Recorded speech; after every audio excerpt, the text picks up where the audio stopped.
Okay, class, today we'll be learning about the difference between living and non living things. But before I start that off, I'd like to ask you some questions. Are we as humans living or non living things? If you think living, you are correct. How about the pets in your home? Are they living or non living things? If you answer living, then you're also correct. Next, I'd like to have you guys write down some questions of what concerns you about living or non living things.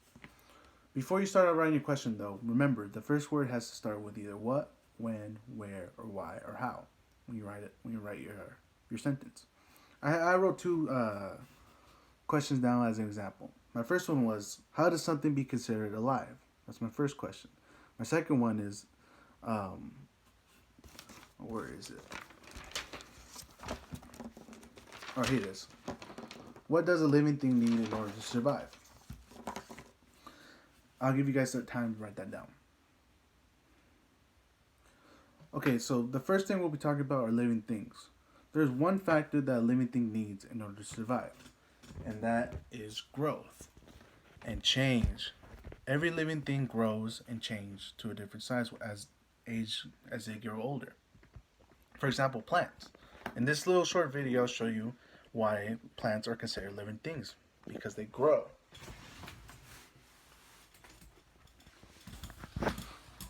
See, they're growing and changing as they get older. That's a really big difference between living and non-living things, as you can see in this little video.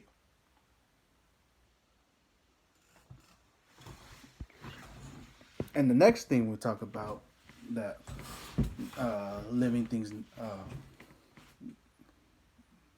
need to be considered living is that living things need certain things in order to stay alive. So one main thing they need is that they need food. Every living thing needs food. The next one is water. Every living thing needs water. And the next is air. Every living thing needs air. Every living thing needs to breathe in order to stay alive. So these three things can be our checklist of what can be considered a living thing. We can go through them when we want to see the difference between a living thing or a non-living thing. So next we'll talk about non-living things.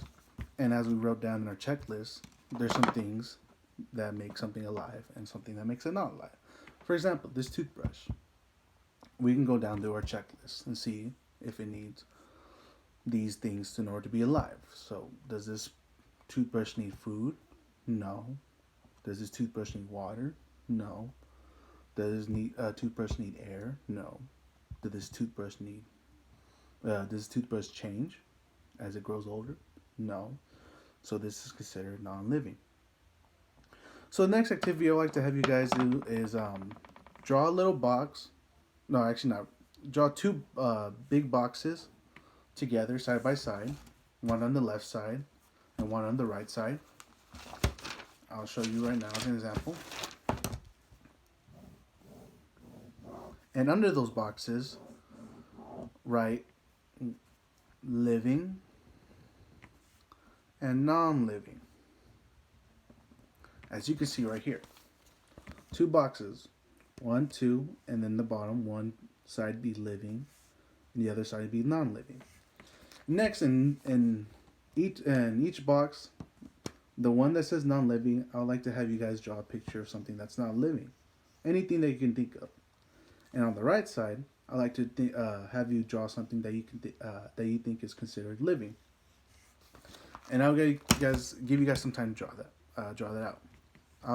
I'll draw something to show you guys an example. So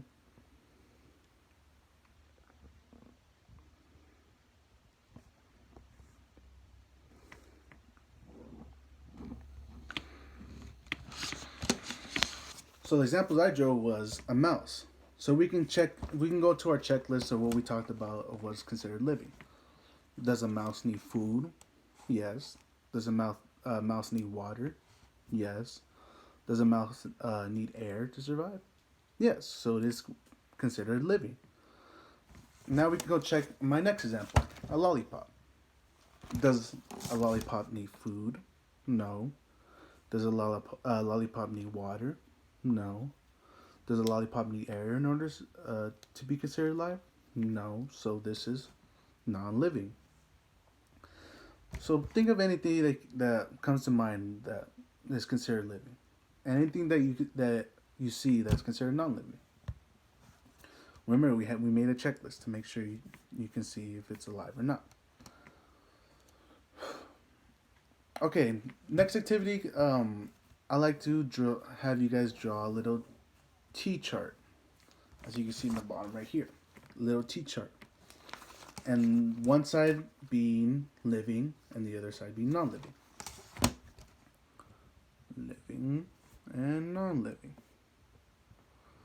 So next, I'd like to have you guys think of some examples of what is considered living. I like to have you guys think of 5 examples.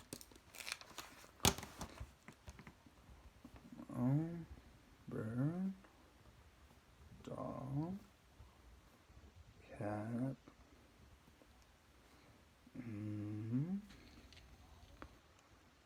dog has snake, and people. So I wrote down 5 examples. My first one I chose was birds, because birds grow and change, and they need food, water, air to survive. And the next I wrote dog, and the next I wrote a cat, and the next I wrote a snake. And then for my final one, I drew people, because people need all those things too. So next I wanted to have you guys write down 5 things that you think are considered non-living. So I'll give you guys 5 minutes to write them down. So I wrote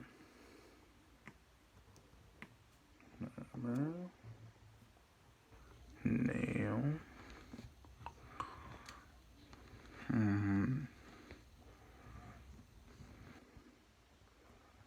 Okay.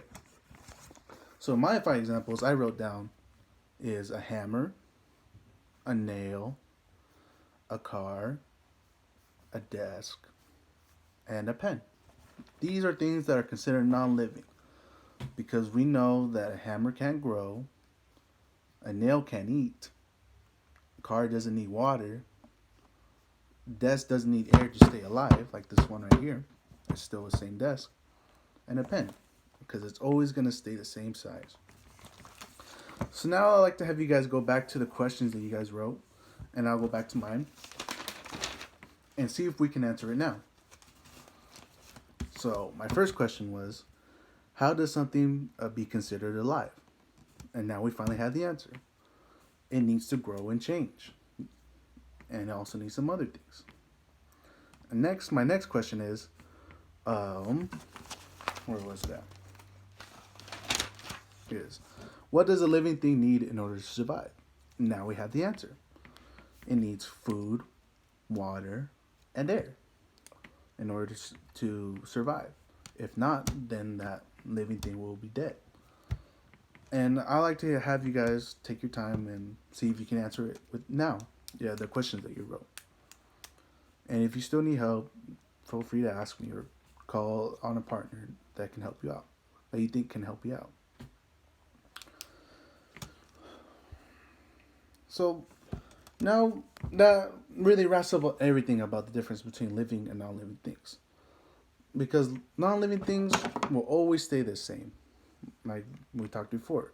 They'll always stay the same shape. They'll never ever change. They might get a little bit dusty, but as time goes by, but they're always going to stay like this. Whereas us humans, birds, animals, we're all going to change and grow older as time goes by. And we're always going to need the things, food, water, air, in order to stay living. And that concludes about my lesson today. And I hope you guys understand a little bit more about the difference between living and non-living things as you go out in the world and see live different things as you travel or see nature or anything. So I just hope you have a better understanding. And that's all I can say for you right now. I hope you guys have a good day today.